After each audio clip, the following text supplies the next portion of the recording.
The Minister's statement raises more questions than it answers.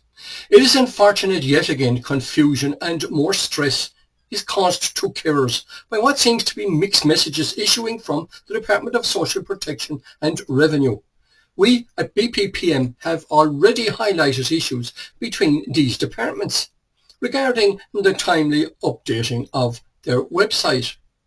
On this video guide, does carers allowance and carers benefit have to be reported to revenue by recipients or not?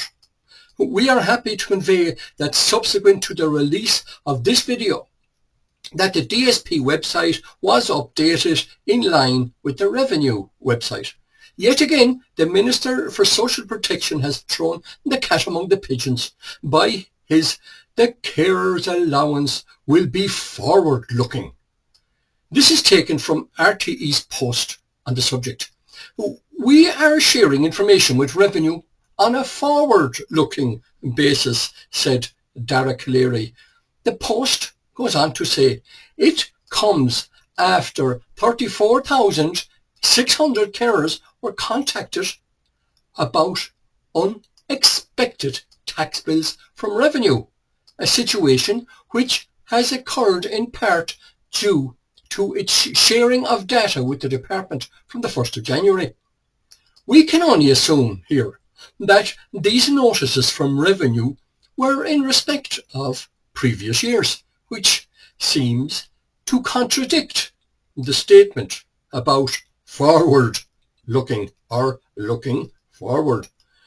As tax agents, as well as our main business of processing payroll for small businesses and completing income tax returns for PAYE workers, we at Boyle Payroll Project Management, BPPM, also administer the very popular Facebook group for PAYE workers to ask and get answers to a wide range of payroll, income tax, PAYE, and many more work-related questions. The name of the group is Payroll Matters in Ireland, and new members are always welcome. Many and varied questions have already been raised on this group by concerned carers. From the outset, let me point out that this post is not about the rights or wrongs about the taxation of carers' benefit and carers' allowance. Carers' benefit and carers' allowance have always been liable for income tax.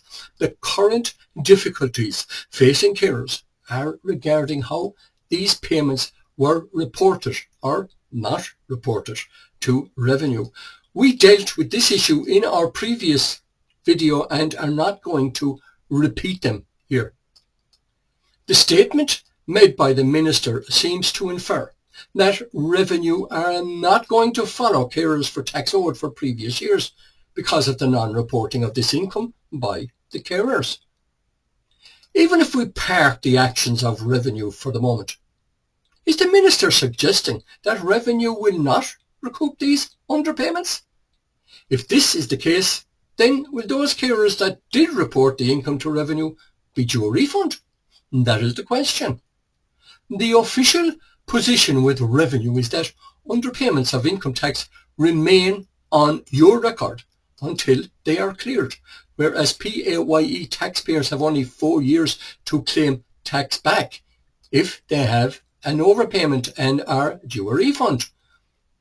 This raises the question as to whether or not carers should complete income tax returns.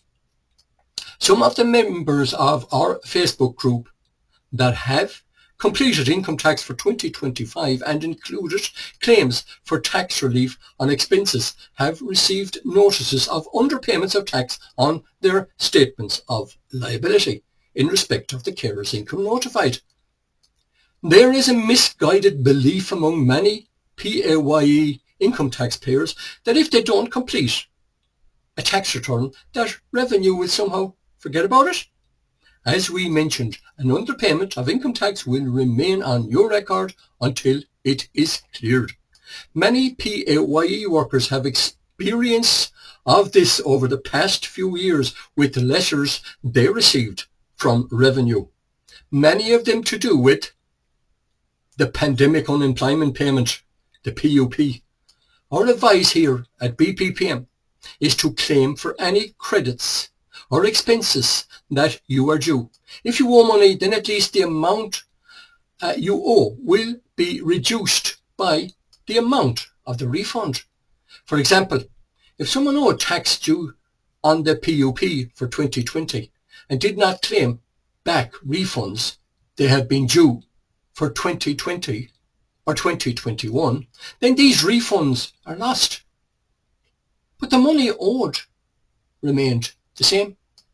Mixed messages regarding how the tax due on carers' income, if any, will be collected are not helpful and only contribute to adding more confusion to the issue. It would be helpful if the DSP and Revenue outlined exactly what the position is looking back in the same way as they have outlined the position going forward. Before I leave you for now, can I ask those of you that have not already done so to hit the like, follow or subscribe button depending on what platform you are watching this video guide on, as we have many more helpful pay, income tax and other work-related guides and videos to bring you. It costs you nothing to like, follow or subscribe, but could help you save hundreds or even thousands of euro into your hand on pay and tax. Go on. Hit that like, follow or subscribe button. Go on. Go on, go on, go on. See you next time and thank you for watching.